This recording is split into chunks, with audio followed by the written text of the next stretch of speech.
All right, welcome back, ladies and gentlemen. Sean here with Blue Ridge Silverhound. We have the Monday market report. Happy Monday, you guys. We're heading into the final week of the month of September. Very interesting. This, I guess, kickoff to fall is moving about as quickly as you can expect. We're already, earshot away from the month of October. Things are picking up tremendously in the secondary market for graded coins, which is normally what we cover here on the Monday market report. More importantly, the specific kind of like date range that we focus on is from 1900.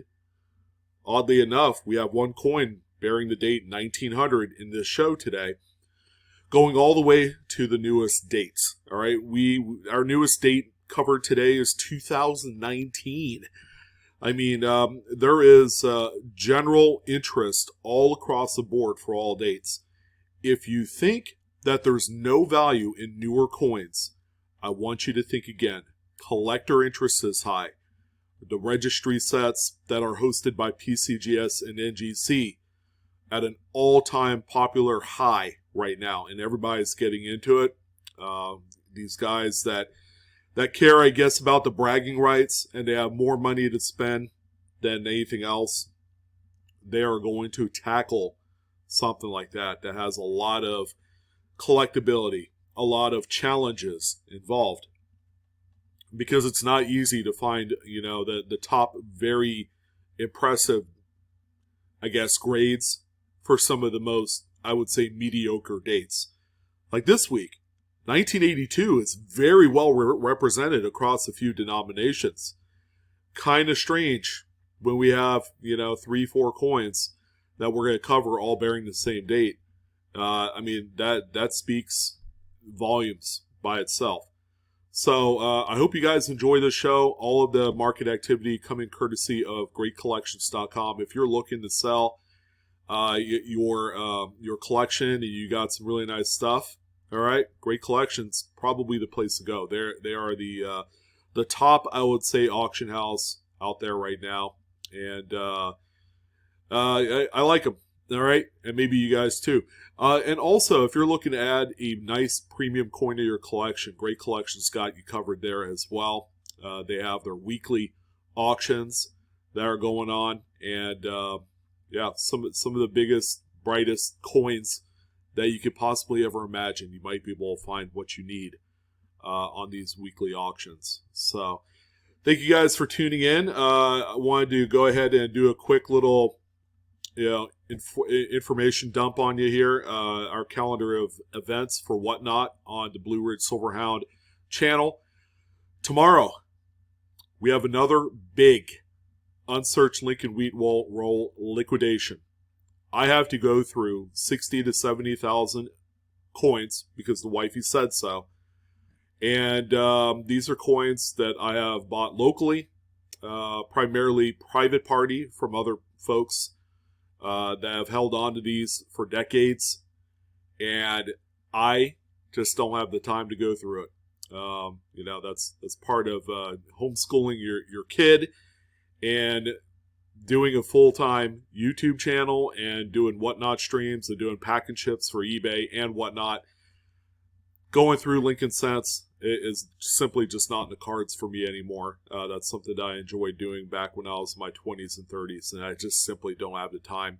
Therefore, I'm passing on this opportunity to you guys. And the last time we did one of these, it was incredible. All right, and we also did it on Tuesday, so this is tomorrow, September 26th, 5 p.m. Pacific, 8 p.m. Eastern. Come check it out. And then we have our Friday coin sale. We call it the Fall Haul, Select World and U.S. Coin Sale. Everything starts at $1. Same with the wheat cent rolls. We're going to be selling those in pairs and probably lots of 5 as well.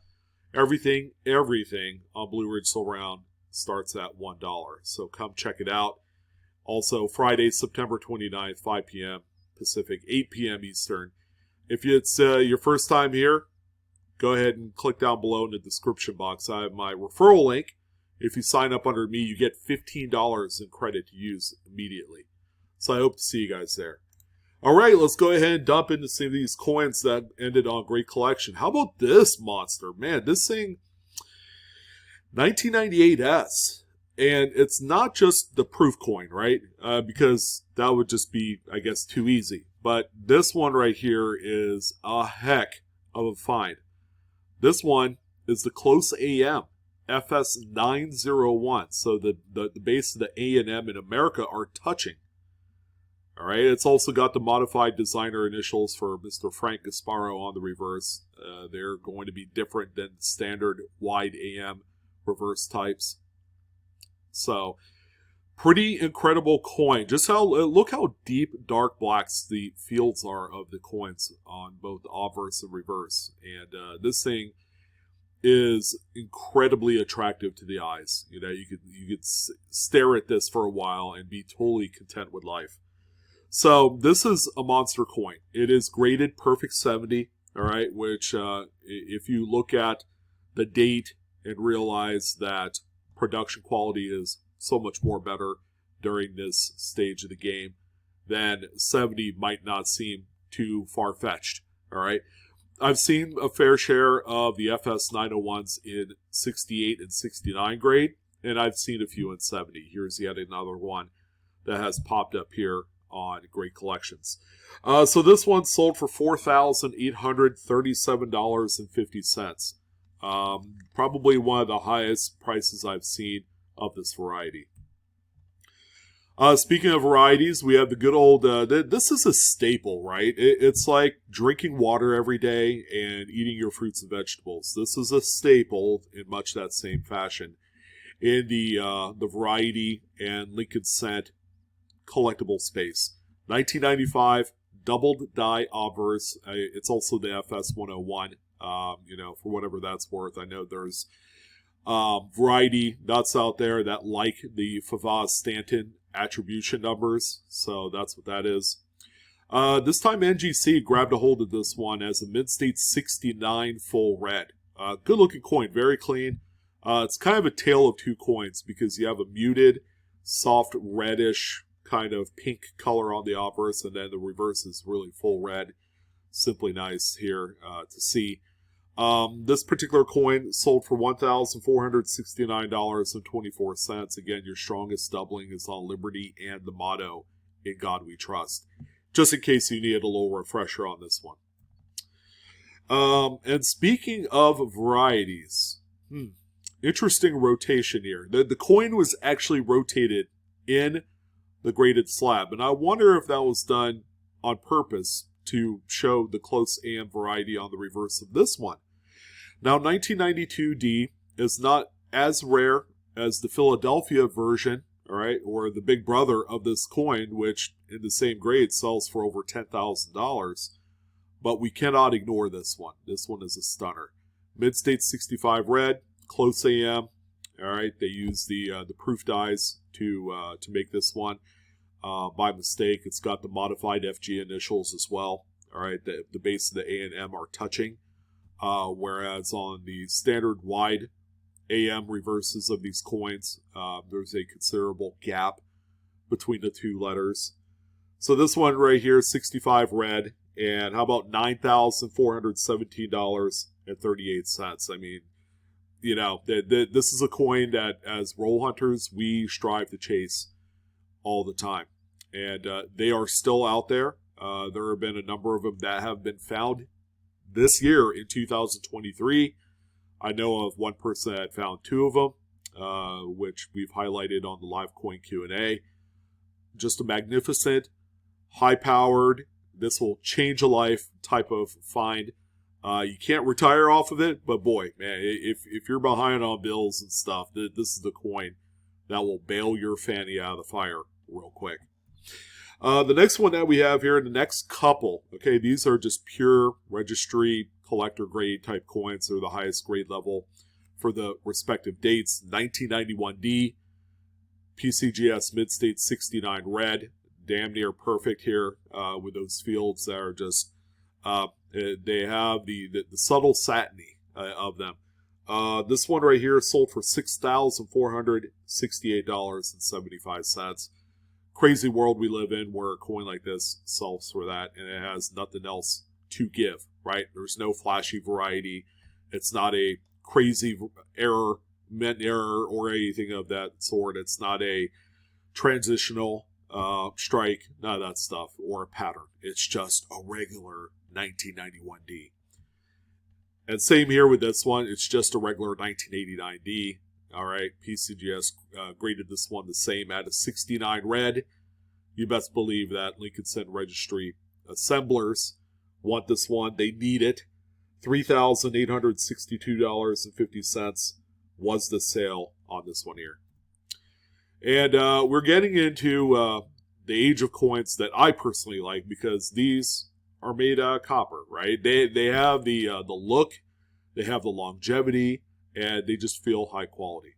1979D Lincoln Memorial Cent. So again, we're talking crazy pills, crazy sauce here. Mid-State 67 plus full red is the top pop grade for a 79D. Great looking example. Very nice overall appearance. $3,768.75 was the final hammer price on this one. I'm willing to bet that even at that price level, the new owner of this coin is just jumping up and down. All right, because there are a number of people that were engaged in a bidding war to own probably one of the most asinine coins in the hobby, and that's this one, along with the two others that we just talked about.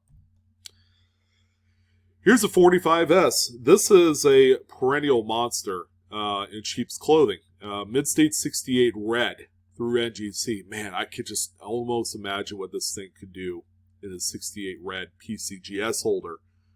But we do have an NGC. Very clean coin. Again, I'm going to say that the San Francisco mint facility around post-war, they did a really good job with the strike quality on their coins then. All right, which shows very favorably here. This one sold for $2,425.50. Good looking piece. One of the biggest coins of the week has to be this one. This is a variety that I've been looking for decades, and I haven't found one.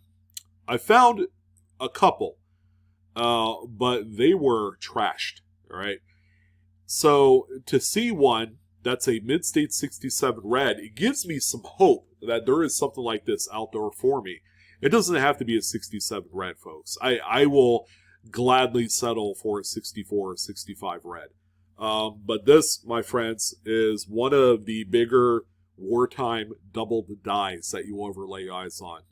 In God We Trust is just, it's an incredible coin. You have a fair amount of doubling on the date. The motto, of course, is the big feature on this one, and a little bit on Liberty as well. It's the FS 101. All right, go ahead and say that. And it's also got a CAC green bean as well. So it's probably more than surprising for you folks to hear that this one sold for $37,125. All right. And I want you to think about this real clearly. You could buy a BU roll of 1941s for around $200. All right. What if there was one of these in that BU roll? You are paid. You want to pay cash for a decent sized, mid-sized car or a small SUV? This coin can deliver the goods. All right. And again, it's just crazy to think that things like this, can offer up those kind of promises. Okay, we're on to nickels. Here's one of those 1982s we're going to talk about. Again, 1982 is the least stimulating date as far as quality. Quality it sucks. The quality in 1982, 1981, early 80s, pick any date, you name it, the quality is just straight up garbage. All right, and they didn't even make mid sets in 1983. All right, so there's that as well. You have to literally go out and find some of those dates out there in society that otherwise nobody really cared about for decades. So this is a Mid-State 67 with full steps. Believe what you will about the full steps designation on this. It's on the label, so I'm going to assume that this coin looks way better in hand than the pictures indicate. This one right here is sold for $1,690.88 for any Jefferson nickel registry set collector. Just ask them, and they're going to say, yeah, unfortunately, we need these 1980s Jeffersons. They are the least spectacular dates in the total series. 1977 as well, also on showcase here. This one amplified by the nice, just, I don't know, random die file lines all over the fields on both sides of the coin. Paints a story. Maybe it had a crazy die clash that was cleaned up at one point. PCGS gave this one a mid-state 66 plus with full steps. And again, another coin that's needed at necessity for these high-power, high-grade registries. $1,356.75 was the final sale price, and it is by no means a top pop. So consider this your safety net if you're going to go and grade some of these. If you got a 66 plus, it's not the end of the world. They're still worth a few shekels. Here's a 70S. Now we're getting into tougher territory here. 70S, a little bit tougher. Mid-state 66 full steps. This one actually does look like it's full steps. And surprisingly, the reverse has some luster, all right, which these in general are just rather lifeless looking coins. I mean, if you look at the obverse, it looks AU condition. But no, that is exactly what a mid-state 1970S looks like. So this one sold for $1,586.25. Again, it's not the highest grade. Those command in the upper four-figure region. They're just a prohibitively tough coin to find. And if you do find one with full steps, more likely there's going to be other issues with it. Here's a 1950 proof Jefferson nickel. Now, this is a tough one, man. This coin is extremely low mintage, and we're talking like a less than 0.1% of the entire mintage for 1950. Even looks remotely close like this, where you have nice frosty devices. This one has a fair enough amount of frost on all of the design for both the obverse and reverse of the coin that it actually earned a deep cameo contrast designation through PCGS, and it's also a 68 grade. Really nice. A coin like this, if you're going to buy it raw, outside of a proof set, will probably end up setting you back about $50. So it's not a cheap coin raw if you're willing to, kind of roll the dice, kind of take the gamble on this one. Most people don't have the stomach for that, but $50, yeah, it's a good little chunk of change for just a nickel here. So this one sold for $17,467.88, and a lot of that is the cameo on there. All right, we also have a couple Buffaloes. It's not a Monday market report without at least highlighting some of the classics. So we got 1938 D over D. All right, one of the underappreciated varieties for this date. Everybody is all hung up on the D over S over mid-mark, and rightfully so. In the highest grades, they're worth an arm and a leg. But the RPM for the date, also getting some love here this week. This one is an NGC mid-state 68 grade. Beautiful looking coin, and even from this vantage point, you could see that secondary D punched west of the primary mid-mark. What a good looking coin here. This one sold for $2,925. Again, I can only imagine how much this coin would be if it was in PCGS plastic. It would just be an incredibly powerful and valuable coin. Probably 2x what this one sold for in the NGC plastic. And 1937, we've covered this before. It's either 36 or it's 37. There was a nice 36, by the way, that sold here this week. 37 in a mid-state 68, call it. It's as rare as a mid-state 64 1926S. It's same level, incredibly rare. We don't see 68s all too often. It's got a very low pop count at this level.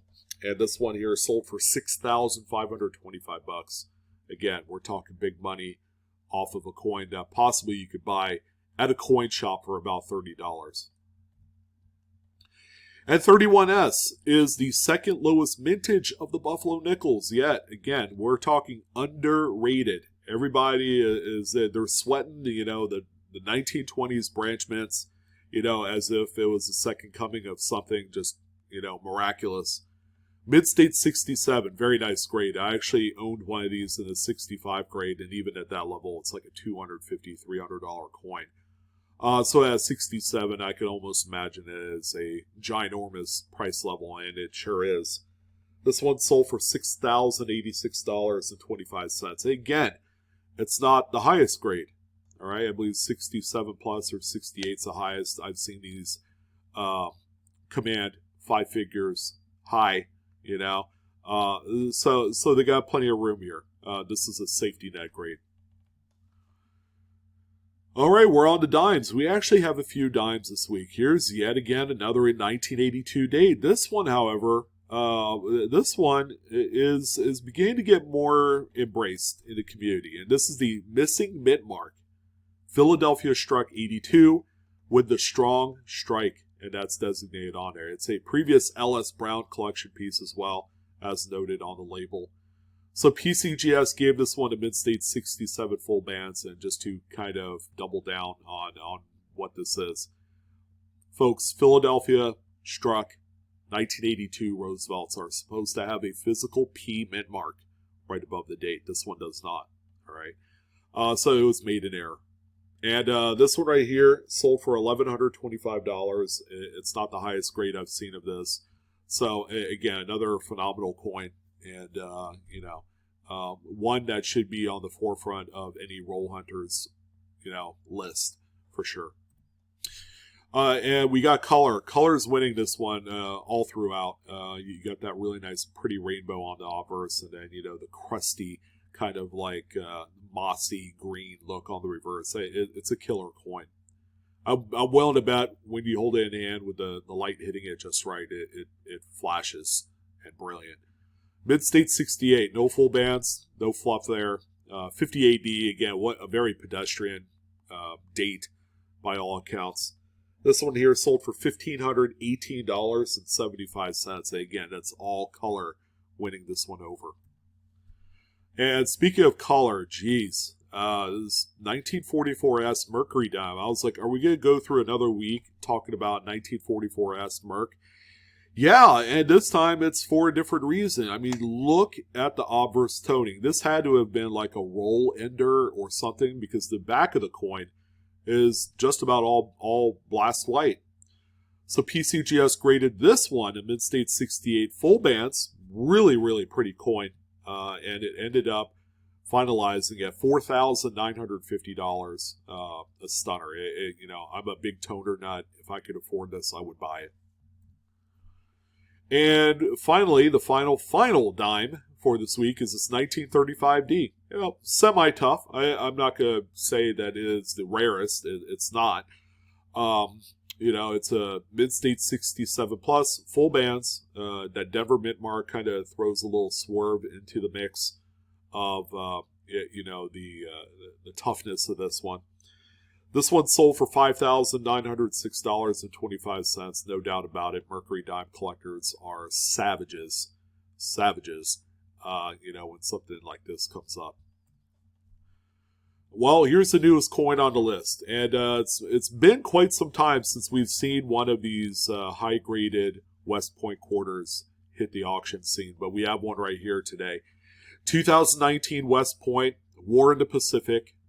This one, huge grade to 68. That's the high point for a lot of these, to where it goes into its own value territory. You look at this, and this is not $100 coin. That this is that next level, kind of like final boss, in a video game that we all love. So this one right here is sold for $3,009.38.